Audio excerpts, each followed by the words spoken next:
Welcome back to dine with an.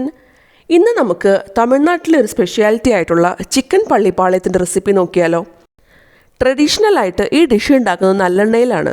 പക്ഷെ നമ്മൾ മലയാളികൾക്ക് നോൺ വെജൊക്കെ നല്ലെണ്ണയിൽ ഉണ്ടാക്കിയാൽ ടേസ്റ്റ് ഇഷ്ടപ്പെടാൻ ചാൻസ് ഇല്ല. അത് കാരണം ഞാനിവിടെ 2 ടേബിൾ സ്പൂൺ വെളിച്ചെണ്ണയാണ് എടുത്തിട്ടുള്ളത്. അതൊന്ന് ചൂടായി കഴിഞ്ഞാൽ അതിലേക്ക് 1/2 ടീസ്പൂൺ കടുക് ചേർത്ത് കൊടുക്കാം. അതൊന്ന് പൊട്ടി വന്നു കഴിഞ്ഞാൽ അതിലേക്ക് 1/2 ടീസ്പൂൺ ഉഴുന്ന് പരിപ്പൊടി ചേർത്ത് കൊടുക്കുന്നുണ്ട്.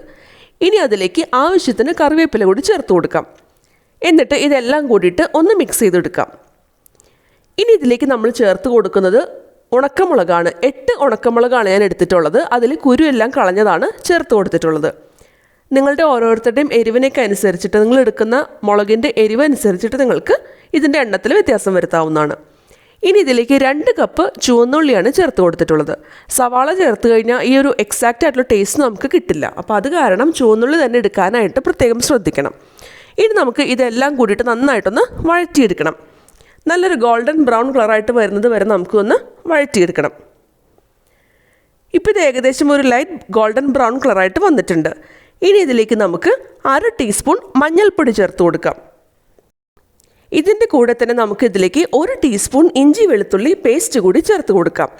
ഇനി ഇത് രണ്ടും കൂടിയിട്ട് നമുക്കൊന്ന് വഴറ്റിയെടുക്കണം. എപ്പോഴും ചെറു തീയിൽ വെച്ചിട്ട് വേണം മസാലകൾ ചേർത്ത് കഴിഞ്ഞാൽ വഴറ്റിയെടുക്കാനായിട്ട്. നമ്മളിതിലേക്ക് വേറെ ഇഞ്ചി വെളുത്തുള്ളിയൊന്നും അരിഞ്ഞ് ചേർക്കുന്നില്ല. പകരം ഈ ഇഞ്ചി വെളുത്തുള്ളി പേസ്റ്റ് മാത്രമാണ് ചേർത്ത് കൊടുക്കുന്നത്. ഇതൊന്ന് മൂത്ത് വന്നു കഴിഞ്ഞാൽ ഇതിലേക്ക് തേങ്ങാക്കൊത്ത് ചേർത്ത് കൊടുക്കാം. ഞാനിവിടെ ഒരു തേങ്ങയുടെ പകുതിയാണ് എടുത്തിട്ടുള്ളത്. ഇതുപോലെ കനം കുറച്ച് അരിഞ്ഞാണ് തേങ്ങാക്കൊത്ത് എടുത്തിട്ടുള്ളത്. ഇനി നമുക്ക് അതുകൂടി ഇതിലേക്ക് ചേർത്ത് കൊടുക്കാം. എന്നിട്ട് 1 മിനിറ്റ് നമുക്ക് ഹൈ ഫ്ലെയിമിൽ വെച്ചിട്ട് നന്നായിട്ടൊന്ന് വഴറ്റിയെടുക്കാം. തേങ്ങാക്കൊത്തും വറ്റൽമുളകുമാണ് ഈ ഡിഷിൻ്റെ സ്പെഷ്യാലിറ്റി എന്ന് പറയുന്നത്. അപ്പോൾ തേങ്ങാക്കൊത്ത് ഇഷ്ടമില്ല എന്ന് പറഞ്ഞുകൊണ്ട് അത് ഒഴിവാക്കാൻ നിന്ന് കഴിഞ്ഞാൽ ഇതിൻ്റെ ഒരു കറക്റ്റായിട്ടുള്ള ടേസ്റ്റ് നമുക്ക് കിട്ടില്ല കേട്ടോ. ഇനി ഇതിലേക്ക് ഞാൻ 1/2 കിലോ ചിക്കനാണ് ചേർത്ത് കൊടുത്തിട്ടുള്ളത്. നല്ല നാടൻ കോഴി കിട്ടുകയാണെന്നുണ്ടെങ്കിൽ അതായിരിക്കും ഇതിന് ടേസ്റ്റ് കൂടുതൽ കൊടുക്കുക. ഇനി നാടൻ കോഴി കിട്ടിയില്ല എന്നുണ്ടെന്നുണ്ടെങ്കിൽ തൊലിയോട് കൂടി ചേർക്കുകയാണെങ്കിലും നല്ല ടേസ്റ്റ് ആയിരിക്കും. ഇനി ഇതിലേക്ക് ആവശ്യത്തിനുള്ള ഉപ്പ് കൂടി ചേർത്ത് കൊടുക്കാം. ഇനി നമുക്ക് ഇതെല്ലാം കൂടിയിട്ട് 1 മിനിറ്റ് ഹൈ ഫ്ലെയിമിൽ വെച്ചിട്ട് നന്നായിട്ടൊന്ന് വഴറ്റിയെടുക്കണം.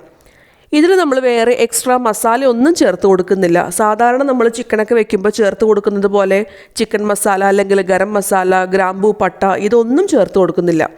അതേപോലെ തന്നെ പച്ചമുളകും ചേർക്കുന്നില്ല. ഈ ഒരു വറ്റൽമുളകിൻ്റെ എരിവ് അതേപോലെ തന്നെ തേങ്ങാക്കൊത്ത് ഇത് രണ്ടുമാണ് ഇതിൻ്റെ ഒരു ഹൈലൈറ്റ് എന്ന് പറയുന്നത്. ഇനി ഇതൊന്ന് മൂടി വെച്ചിട്ട് 5 മിനിറ്റ് ഹൈ ഫ്ലെയിമിൽ വെച്ചിട്ടൊന്ന് വേവിച്ചെടുക്കണം.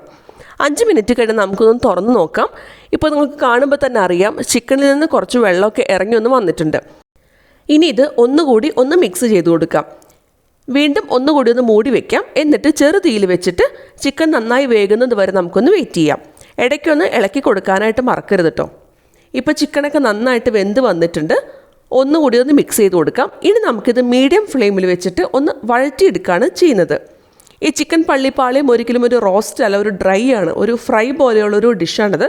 അപ്പോൾ നമുക്ക് നന്നായിട്ടൊന്ന് മൊരിയിച്ചെടുക്കുകയാണ് വേണ്ടത്.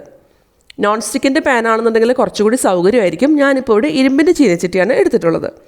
ഇപ്പോൾ ചിക്കനൊക്കെ ഏകദേശം നന്നായിട്ടൊന്ന് ഫ്രൈ ആയി വന്നിട്ടുണ്ട്. ഈ തേങ്ങാക്കൊത്താണ് ഈ ഡിഷിലെ ഹൈലൈറ്റ് എന്ന് പറയുന്നത്. ഈ ചിക്കനിലുള്ള നെയ്യും അതുപോലെ തന്നെ വറ്റൽമുളകിലെ എരിവും എല്ലാം നന്നായിട്ട് പിടിച്ച് ഈ തേങ്ങാക്കൊത്ത് നന്നായി വെന്ത് വന്നിട്ടുണ്ട്. ഇനി നമുക്ക് ഇതിലേക്ക് ആവശ്യത്തിന് കറിവേപ്പില കൂടി ചേർത്ത് കൊടുക്കാം. കുറച്ച് ഫ്രഷ് ആയിട്ടുള്ള കറിവേപ്പില കൂടി അവസാനം ചേർത്ത് കൊടുക്കുമ്പോൾ നല്ലൊരു ഫ്ലേവറാണ് ഈ ഡിഷിനുണ്ടാകുക. എന്നിട്ട് ഒന്നുകൂടിയിട്ട് ഒന്ന് മിക്സ് ചെയ്ത് കൊടുക്കാം. അതിനുശേഷം നമുക്ക് ഫ്ലെയിം ഓഫ് ചെയ്യാം. ഇത്രേ ഉള്ളൂ. വളരെ എളുപ്പത്തിൽ ഉണ്ടാക്കാൻ പറ്റുന്ന ഒരു അടിപൊളി ഡിഷാണ്. ഒരുപാട് ഇൻഗ്രീഡിയൻസ് ഒന്നും ആവശ്യമില്ല.